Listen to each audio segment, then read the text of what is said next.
இல்லற வாழ்க்கை துவங்குற போதும், இல்லற வாழ்க்கையில் இருக்கிற போதும், முதலிரவிலும் இந்த வெற்றிலைப்பாக்கோடு சேர்த்து தாம்பூலம் தரிக்கிற முறை அவர்களுக்கு நல்ல ஆரோக்கியமான, திடமான, நீண்ட ஒரு 2 வெற்றிலை எடுத்து அதில் வெற்றிலை கம்மாறு வெற்றிலைன்னு ஒன்று இருக்குமா, மிக காரமான வெற்றிலை. பல மருந்துகள் செய்வதற்கு நாங்கள் அதை பயன்படுத்துவோம். இந்த வெற்றிலையை அப்படியே பொடியாக நறுக்கி வெற்றிலையை வதக்கி தீயில சுட மாட்டார்கள். நல்ல விளக்கு ஏற்றி அந்த வெற்றிலையின் மேலே கொஞ்சம் நல்லெண்ணெயை தடவி அப்படியே அந்த அனல்லே வதக்குவார்கள். இந்த சூடாகி அனல்லே அப்படியே வதங்கி அது வதங்க நிலைக்கு வந்துடும். அப்போ எடுத்து இந்த கட்டி உடையாமல் பருத்து அப்படியே வீங்கி கொண்டு இருக்கிறதுனா வெற்றிலையை வதக்கி அதை அது மேலே போட்டு வந்து அது பழுத்து அந்த நுனி உடஞ்சி வந்துடும்.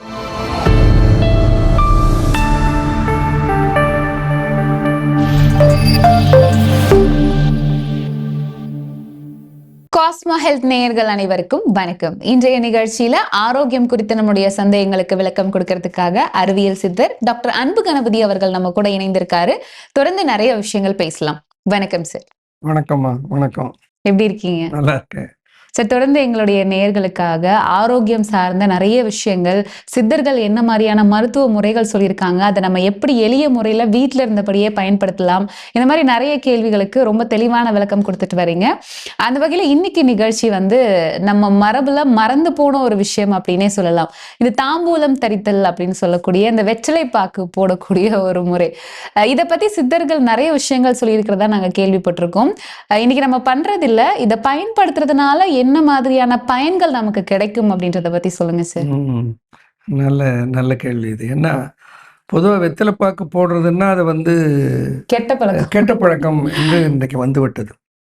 இந்த வெற்றிலைப்பாக்கு போடுவது, தாம்பூலம் தரிப்பது என்கிற பழக்கம் இருந்த வரையில் ஆஸ்டியோபோரோசிஸ் என்கின்ற நோய் இந்த மண்ணில் இல்லை. அதை முதல்ல நம்ம புரிந்து கொள்ள வேண்டும். கிராமத்தில் எல்லாரும் வெற்றிலைப்பாக்கு போடுவாங்க. திருமணமானவர்கள் அத்தனை பேரும் தாம்பூலம் தரித்தல் என்கின்ற ஒரு மரபு இங்கே இருந்தது. அதில் என்னென்னா, வெற்றிலை பாக்கு புகையில கிடையாது, சுண்ணாம்பு. அதன் கூட புகையிலை சேர்க்கிற போது அது நச்சாகி விடுகிறது. அது கெடுதி, அதில் ஐயமே இல்லை. ஆனால் வெற்றிலை பாக்கு சுண்ணாம்பு இந்த வாயில் அதை போட்டு அந்த உதடு நாக்கெல்லாம் செவ செவ என்று சிவந்து, அது திருமணமானவர்கள் அது வைத்திருக்காங்க பாருங்கள். இந்த திருமணமான புதிதில் அவர்கள் இந்த முதலிரவுக்கு போகிற போதே பாலெல்லாம் கொடுக்கிற போது அங்கே பழத்தோடு தாம்பூலம் வைத்திருப்பார். நம்ம ஆனா இப்ப எதுக்கு வச்சிருக்கோன்னே தெரியாது, எதுக்கு வச்சிருக்கோன்னு தெரியாமலே வைக்கிறோம். சொன்ன மாதிரி அந்த வெற்றிலையில் அவ்வளவு மருத்துவ குணம் இருக்கிறது. பாக்கில் மருத்துவ குணமும் இருக்கிறது. இப்போ அறிவியல் ஆய்வு சில வேண்டாத குணங்களும் இருக்கிறது என்று சொல்லுகின்றன. நான் சுண்ணாம்பும் வெற்றிலையும் பாக்கும் சேர்த்து பயன்படுத்துகிற போது நம்முடைய உடலுக்கு அன்றாடம் தேவைப்படுகிற கால்சியம் சத்து கிடைத்து விடுகிறது முதல்ல. அப்போ அதனால வெற்றிலை பாக்கு போட்டுட்டு கொதன்னு வாயெல்லாம் ஒரே காரை பிடிந்து இருப்பதான்னா அப்படி அல்ல. ஒருவேளை அதுவும் கணவன் மனைவியாக இல்லறம் தூக்கிற காலத்திலே தாம்பூலம் தரித்து கொள்ளுதல், அதில் ஒரு பலன் என்னன்னா, அந்த அரிக்கா நெட் என்று சொல்லுகிற அந்த பாக்கில் ஒரு ஆஸ்ட்ரிஞ்சன்ட் கேரக்டர் உண்டு. அதாவது நாளங்களை இறுக்குகிற சுருக்குகிற பண்பு உண்டு. அது ஆஸ்ட்ரிஞ்சன்ட்னு சொல்லுவாங்க. இரத்த குழாய்களையும் அது இறுகச் செய்யும். ஆனால் இங்கே என்னன்னா, விந்து நாளங்களை அது இறுகச் செய்வதனால் நீடித்த தாம்பத்தியத்தை பெறுவதற்கு அது உதவுகிறது. That is the secret of வெற்றிலைப்பாக்கு தாம்பூலம் தரித்தல். இல்ல, சித்தர்கள் தாம்பூலம் தரிக்கும் விதினே ஒரு சில விஷயங்கள் கொடுத்திருக்கிறதா சொல்றாங்களே சார், அது உண்மையா? ஆமா, தாம்பூலம் எப்படி தரித்தல் முறை இருக்குது. அது பார்த்தீங்கன்னா அவ்வளோ லாவகமாக அந்த தாம்பூலத்தை வெற்றிலை எடுப்பார்கள். வெற்றிலை எடுத்து அந்த காம்பை அகற்றுவார்கள். காம்போடு சேர்த்து அதில் ஒட்டி இருக்கிற நரம்பையும் அகற்றுவார்கள். என்ன இது என்ன வெற்றிலை போட்டு மெல்லும் போது ஏன் அதை எடுக்கணும்னு நம்ம நினைப்போம். என்னன்னா, அந்த காம்பு நரம்புக்கும் இலைக்கும் இடையில இன்ஃபெக்ஷன் இருக்கும். சிறு சிறு உயிரிகள் அங்கே கூடு கட்டியிருக்கும். அதை முழுமையாக அகற்றிவிட்டு வெற்றிலைக்கு சுற்றிய காம்பும் நரம்பும் அகற்றுதல் என்று ஒரு சித்தர்கள் மரபில் இருக்கிறது. இந்த காம்பையும் நரம்பையும் அகற்றி விட்டு தான் அதில் சுண்ணாம்பு எந்த பக்கம் தட வேண்டும்? பின்பக்கத்திலே தட வேண்டும். பின்பக்கம் சொரசொரப்பாக இருக்கும், முன்பக்கம் வழவழப்பாக இருக்கும். அதில் மிக குறைந்த அளவிலே அந்த சுண்ணாம்பை தட வேண்டும். மேலே இந்த வெற்றிலைக்கு சுண்ணாம்பு அதிகமாகிவிட்டால் வாய் வெந்துடும். இந்த அளவாக சித்தர்கள் எல்லாம் குறிப்பிட்டிருக்கிறார்கள். தாம்பூலம் தரிக்கிற விதியை சொல்லியிருக்கிறார்கள். நான்லாம் பார்த்துருக்கேன், கிராமத்தில் கொஞ்சம் வயசானவர்கள் அந்த சிவப்பதற்கு என்ன பண்ணுவாங்க, முதல்ல ஒரு அளவுக்கு தடவி வெற்றிலை பாக்கு சுண்ணாம்பு வாயில் போட்டு மென்று கொதிப்பிட்டு அப்படி நீட்டி பார்ப்பார்கள். நன்றாக சிவந்து இல்லைன்னா என்ன பண்ணுவோம், சுண்ணாம்பை கொஞ்சம் எடுத்து அப்படி வாயில் போட்டுக்குவாங்க. போட்டு சிவக்க அந்த சுண்ணாம்பில் அவ்வளவு சுண்ணாம்பு சத்து, கால்சியம் சத்து அன்றாடம் அவர்களுக்கு கிடைத்தது. குறிப்பாக இல்லற வாழ்க்கை துவங்குற போதும் இல்லற வாழ்க்கையில் இருக்கிற போதும் முதலிரவிலும் இந்த வெற்றிலைப்பாக்கோடு சேர்த்து தாம்பூலம் தரிக்கிற முறை அவர்களுக்கு நல்ல ஆரோக்கியமான திடமான நீண்ட தாம்பத்தியத்தை சுவைப்பதற்கும் அது துணையாக இருக்குது. அதனால் புகையிலே சேர்த்துட்டோன்னு வச்சுக்கோங்க, இந்த நிக்கோட்டின் வந்ததுன்னா அது பல வகையான பிணிகளை, அதுலேயும் நிறைய ஆராய்ச்சி என்ன சொல்லுகிறது, வெற்றிலைப்பாக்கோடு சுண்ணாம்பு புகையிலையை சேர்த்து போடுவதனால வாய் புற்று வருகிறது, தாழ் புற்று வருகிறது, கேன்சர் வருகிறது. அதில் பார்த்தீங்கன்னா மேலை நாடுகளில் தாழ் புற்றினுடைய விகிதம் குறைவு, இந்தியாவில் தாழ் புற்று அதிகம். மேலை நாடுகளிலே மலக்குடல் புற்று அதிகம், இந்தியாவிலே மலக்குடல் புற்று குறைவு. ஏன்னா நிறைய கார்போஹைட்ரேட் ஃபைபர் ஃபுட் இவங்க சாப்பிட்றதுனால ஒரு நாளைக்கு 2 வேளை மலம் கழித்து விடுவதனாலே பழைய மலம் மலக்குடலில் தேங்குவதில்லை. அதனால் டாக்ஸிட்டி வருவதில்லை. இவர்களுக்கு புற்றுநோய் மலக்குடலில் வருவது மிக குறைவு. இப்போ இந்த தாம்பூலம் அதாவது வெத்தலைப்பாக்கு போடுறதுனால நமக்கு வந்து ஜீரண சக்தியை அதிகரிக்குமா சார்? நிச்சயமாக இட் இம்ப்ரூவ்ஸ் இன்டைஜஷன் என்று அதில் முக்கியமான மருத்துவ குறிப்பில் அதனாலதான் கல்யாணத்துல எல்லாம் தாம்பூலம் கொடுக்கறதுக்கான தாம்பூலம். ஆமாம், தாம்பூலம் திருமணத்திலையும் கொடுப்பாங்க, எல்லா சுப விசேஷங்களிலும் தாம்பூலத்தை கொடுப்பாரு. இது வெறும் அழகுக்காக மட்டுமல்ல, ருசிக்காக மட்டுமல்ல, அது மருத்துவ குணம், குறிப்பாக ஜீரண சக்தியை அதிகப்படுத்துகிற தன்மை வெற்றிலைப்பாக்குக்கு உண்டு. ஓகே. இப்போ இந்த மாதிரி தொந்தரவு இருக்கிறவங்க நம்ம இதை வீட்டில் இருந்தபடியே வாரம் ஒரு முறை இதை பயன்படுத்தும் போது நம்மளோட டைஜஷன் இம்ப்ரூவ் ஆகிறதுக்கான வாய்ப்புகள் இருக்கு. நிச்சயமா டைஜஷன் இம்ப்ரூவ் ஆகும். வாரத்தில் 2 முறை 3 முறை அதை தாம்பூலம் தரித்து விட்டு வாயை நன்றாக, இப்பொழுதெல்லாம் நிறைய பற்பசைகள் நிறைய வந்து விட்டன, அழகாக பல்லை சுத்தம் செய்து கொண்டால் ஒரு பிரச்சனையும் இல்லை. அதே மாதிரி இந்த வெற்றிலை வந்து நெஞ்சு சளிக்கு ரொம்பவே நல்லது அப்படின்னு சொல்லுவாங்க, வெளிப்புற பிரயோகத்துக்கு. குறிப்பா குழந்தைகளுக்கு இதை பண்ணி நம்ம வீடுகள்ல பார்த்திருக்கோம். ஸோ இதனுடைய பயன்கள் பத்தி சொல்லுங்க, இதை எப்படி பயன்படுத்தணும் சார்? வெற்றிலை வந்து மேல உடல்ல ஒரு வகையான துர்நாற்றம் சிலருக்கு வரும்.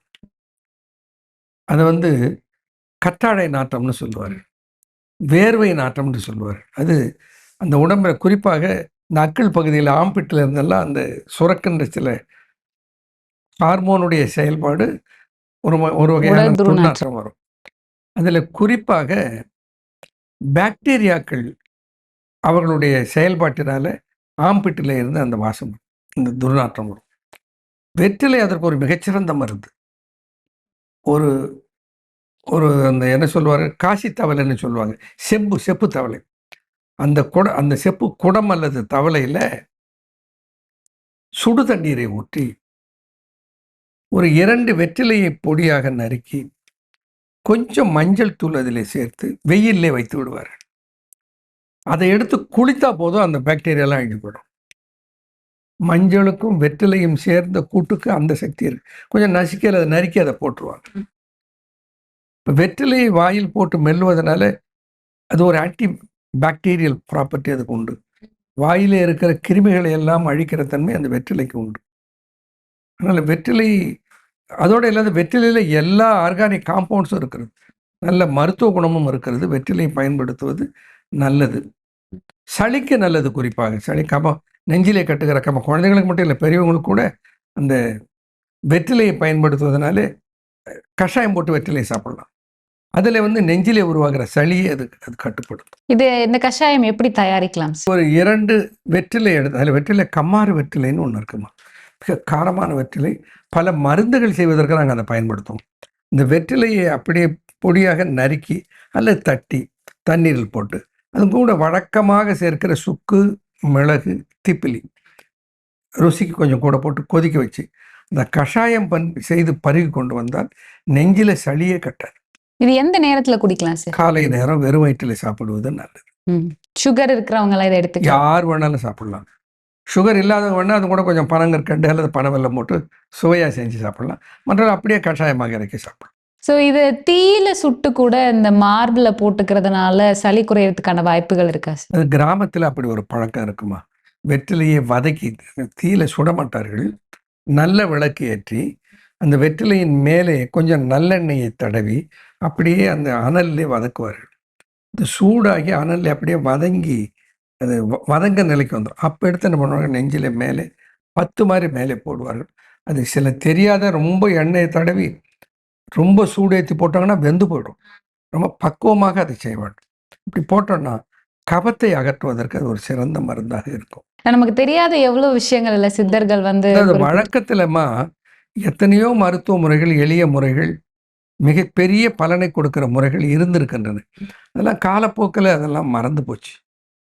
இன்றைக்கு ஒரு சின்ன விஷயம், ஒரு ஒரு ஒரு குழந்தைக்கு சளி இருக்குன்னு வச்சுங்க, அதுக்கு ஒரு சுக்கு மிளகு கஷாயம் போட்டு கொடுத்து அந்த சளி கட்டுப்பாட்டுக்கு வரல நீ ஹாஸ்பிட்டலுக்கு கூட்டு போனீங்கன்னா உடனே அது ரொம்ப சீரியஸான அளவுக்கு நீங்கள் நாட்டு வைத்தியம் பார்த்து தான் அந்த குழந்தைய மோசம் பண்ணிட்டீங்க அப்படின்னு ஒரு அச்சுறுத்துகிற சூழ்நிலையும் வந்துடுச்சு. ரொம்ப ஜாக்கிரதையாக கவனமாக இவைகளை கையாள வேண்டிய கட்டாயம் எங்களுக்கெல்லாம் இருக்கிறது. இப்போ வெற்றிலையை வந்து வெளிப்புறமா நம்ம வேற என்ன மாதிரியான பிரச்சனைகளுக்கு பயன்படுத்தலாம் சார்? ஒரு கட்டி இருக்கிறது, இந்த கட்டி உடையாமல் பருத்து அப்படியே வீங்கி கொண்டு இருக்கிறதுனா வெற்றிலையை வதக்கி அதை அது மேலே போட்டு வந்து அது பழுத்து அந்த நுனி உடைஞ்சு வந்துடும். அதற்கு அதை பயன்படுத்தலாம். வெற்றிலையை வந்து எந்த உடலில் எந்த பகுதியில் வீக்கம் இருந்தாலும் பயன்படுத்தலாம். வெளி பூச்சாக வெற்றிலையை சளிக்கு, நெஞ்சு சளிக்கு பயன்படுத்தலாம். இன்னொன்று நீங்கள் கூட குறிப்பிட்டது போல அந்த வெற்றிலையை லேசாக வதக்கி, எண்ணெல்லாம் தடவக்கூடாது, லேசாக நல்ல விளக்கில் அப்படியே காட்டினோம்னா அது வதங்கும். வதக்கி தாய்ப்பால் கட்டி கொண்டு வலி இருந்தால் அப்பொழுது அந்த மேலே தரத்தின் மீது அதை அப்பினாலும் அந்த வலியை வாங்கும். எங்கு வீக்கம் இருந்தாலும் அந்த வீக்கம் இருக்கிற இடத்துல வெற்றிலையை வதக்கி போட்டால் அந்த வீக்கத்தை அது கண்டிப்பாக வாங்கும். ஓகே. ஸோ இன்றைய நிகழ்ச்சியில வந்து தாம்பூலம் தரித்தல்ல ஆரம்பிச்சு வெற்றிலினுடைய பயன்கள் என்னெல்லாம் இருக்கு, நம்மளுடைய தினசரி வாழ்க்கையில இதை நம்ம எப்படி பயன்படுத்தலாம் அப்படின்றத பத்தி ரொம்ப தெளிவான விளக்கம் கொடுத்தீங்க. நன்றி சார். நன்றிம்மா, வணக்கம்.